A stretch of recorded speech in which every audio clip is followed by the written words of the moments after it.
అపోస్తలుడైన పౌలు అంటున్న మాట ఏంటంటే, టెస్ట్ యువర్ సెల్ఫ్, మిమ్మల్ని మీరే పరీక్షించుకొనుడి అనే మాట ఇక్కడ గమనిస్తున్నాం.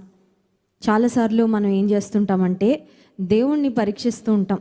మీరు గమనించారో లేదో, కొంతమంది వారు సంభాషిస్తూ ఉంటున్నప్పుడు అంటారు, యేసు ప్రభుని గురించి ఎవరో చెప్పారండి, ప్రస్తుతానికి టెస్ట్ చేస్తున్నాం, ఆయన నిజంగా దేవుడా కాదా, ఆయనలో నిజంగా జీవం ఉందా లేదా, ఆయన నిజంగా కార్యాలు చేస్తాడా లేదా, నిజంగా ప్రార్థన వింటాడా లేదా, ఆయనలో శక్తి ఉందా, మహాత్యం ఉందా, ఆయనలో ఉన్న వ్యత్యాసం ఏంటో మేము పరీక్షిస్తున్నాం. It is good. ఒకవేళ అంతకుముందు వేరే విశ్వాసంలో ఉండి ఎవరి ద్వారా యేసుక్రీస్తు ప్రభు గురించి నీకు ఇంట్రడ్యూస్ చేయబడితే, నువ్వు ఒకవేళ యేసు ప్రభును ట్రై చేస్తున్నట్లయితే it's very good.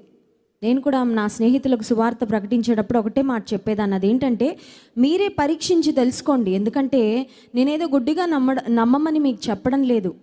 Because Christianity is not a blind faith, it's not a blind belief. గుడ్డి నమ్మకం కాదు ఇది, ఇది ఒక మూఢాచారం కాదు, ఇదేదో సంప్రదాయం కాదు. దేవుడు సజీవుడు, యేసుక్రీస్తు ప్రభువు నిన్న నేడు నిరంతరము ఏకరీతిగా ఉన్నాడు. ఉన్నవాడు అనువాడు ఆయన ఉన్నాడు, నాకున్నాడు, నా జీవితంలో ఉన్నాడు, నీకు కూడా ఉంటాడు, ఆయన నీ పక్షంగా కూడా ఉంటాడు.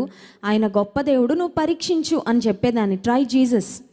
కొంతమంది వారి విశ్వాసాన్ని బలపరచుకోవడానికి యేసు ప్రభువును పరీక్షిస్తే ఓకే, కానీ కొంతమంది దేవునిలోకి వచ్చి కూడా దేవుని శక్తిని, మహాత్యాన్ని, ఆయన బలాన్ని, ఆయన ప్రభావాన్ని, ఆయన మంచితనాన్ని రుచి చూసి కూడా కొన్నిసార్లు అంటారు, దేవుడు నిజంగా ఉంటే ఇది చేయమనండి, నేను మళ్ళీ దేవుణ్ణి పరీక్షిస్తున్నాను.